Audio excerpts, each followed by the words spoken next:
B24 news আজকের আলোচিত সংবাদ শিরোনাম। রাজধানীর পল্লবীতে ৭ বছর বয়সী শিক্ষার্থী রামিশা আক্তারকে ধর্ষণ ও হত্যা মামলার বিচার শুরু হতে যাচ্ছে ঈদের পর, এমনটাই জানিয়েছেন আইনমন্ত্রী মোহাম্মদ আসাদুজ্জামান। যুক্তরাষ্ট্রের ক্যালিফোর্নিয়া অঙ্গরাজ্যের অরেঞ্জ কাউন্টিতে ভয়াবহ বিস্ফোরণের আশঙ্কায় আতঙ্ক ছড়িয়ে পড়েছে। একটি অ্যারোস্পেস প্লাস্টিক কারখানার রাসায়নিক ট্যাঙ্ক থেকে বিষাক্ত গ্যাস লিক হওয়ায় জরুরি ভিত্তিতে সরিয়ে নেওয়া হয়েছে প্রায় ৪০,০০০ মানুষকে।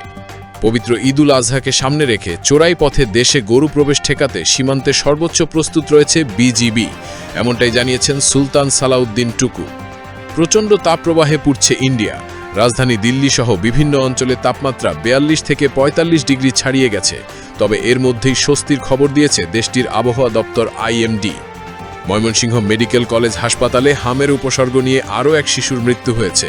এ নিয়ে চলতি বছরে হাসপাতালটিতে চিকিৎসাধীন অবস্থায় মোট ৩৫ শিশুর মৃত্যু হল। এক বিবৃতিতে ইউনিসেফের বাংলাদেশ প্রতিনিধি লানা ফ্লাওয়ার্স বলেন, যেসব জায়গায় শিশুদের সবচেয়ে নিরাপদ থাকার কথা সেখানেই তারা নির্মম সহিংসতার শিকার হচ্ছে। তিনি বলেন, শিশুদের উপর এই বর্বরতা অবশ্যই বন্ধ করতে হবে। প্রধানমন্ত্রীও তার কন্যাকে নিয়ে কটূক্তি এবং মানহানিকর বক্তব্য দেওয়ার অভিযোগে এনসিপি নেতা নাসিরউদ্দিন পাটোয়ারি এর বিরুদ্ধে লিগ্যাল নোটিশ পাঠানো হয়েছে। দেশের ১৪টি জেলার উপর দিয়ে বয়ে যাচ্ছে তীব্র তাপপ্রবাহ। ভ্যাপসা গরমে অতিষ্ঠ হয়ে পড়েছে জনজীবন।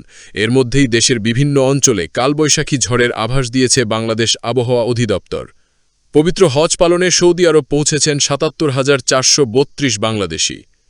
শনিবার থেকে টানা ১৫ দিনের ছুটিতে যাচ্ছে সরকারি প্রাথমিক বিদ্যালয়। দেশে আশঙ্কাজনক হারে বাড়ছে শিশুদের উপর সহিংসতা ও নির্যাতনের ঘটনা। বেসরকারি সংস্থার তথ্য অনুযায়ী চলতি বছরে ৪.৫ মাসে অন্তত ১১৮ শিশু ধর্ষণের শিকার হয়েছে। বাবার খনন করা খাল ৪৭ বছর পর পুনঃখননের উদ্বোধন করবেন প্রধানমন্ত্রী। এই ধরনের আরও ভিডিও পেতে এখনই আমাদের চ্যানেলটিকে লাইক, শেয়ার ও সাবস্ক্রাইব করে আমাদের পাশে থাকুন। ধন্যবাদ।